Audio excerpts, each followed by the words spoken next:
Good morning, members of the press.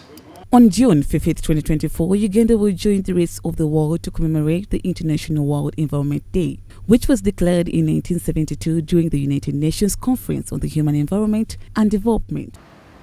Our national theme emphasizes the urgent need to restore land for climate resilience. The theme is in line with the government's 10-year plan of action for restoration of the environment and the natural resources in Uganda, 2021 to 2031, the National Vision 2040.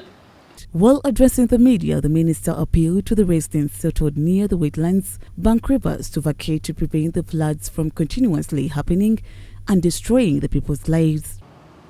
We must respect environmental laws. The law clearly states that there should be a buffer zone of about 100 meters from the shore of the lake. But our people don't respect our laws. Rivers, I think, should be about 50 meters. It should be 50 meters away from the banks of a river. This is for your own good.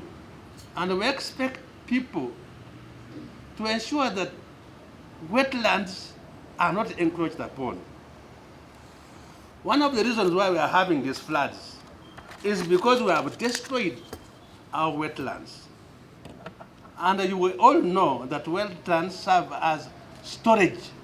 On the issue of the industrial parks being set up on the wetlands, Honorable Sam noted that on September the 2nd, 2021, the President signed the policy preventing the building of the industrial parks on the wetlands.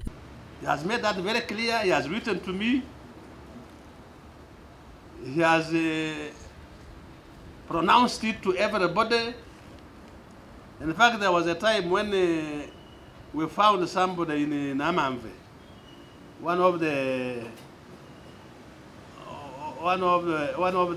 investors, putting soil, and we had a bit of an argument with the investment authority, until I decided to write to His Excellency the President to explain, to pronounce himself on some of these issues, and he made it very clear that that investor must look for dry land elsewhere. The Executive Director of the National Environmental Management Authority, Akankwasa Barirega, said that NEMA is still carrying out enforcement in the country to evict the individuals who encroach on wetlands, revealing that last year over 113 cases were taken to court. They are still ongoing. If you've been following, we've just put down infrastructure in the last 2 weeks on Ginger Road, and the media ran the stories. So these operations are still continuing. They haven't stopped, and they are across the country. So every day our men are up in the field trying to evict those who have refused to go voluntarily. Because those who go voluntarily, they save time and they also save on losses. Because if we come and put down your infrastructure, you have nothing to save. The ED also mentioned the status of formation on the Environment Protection Force, which was started in July last year to form an Environment Protection Force. Provision. So the process is on. We now have 40 personnel that have already been recruited. We need 2,000. So you can see we are still very far.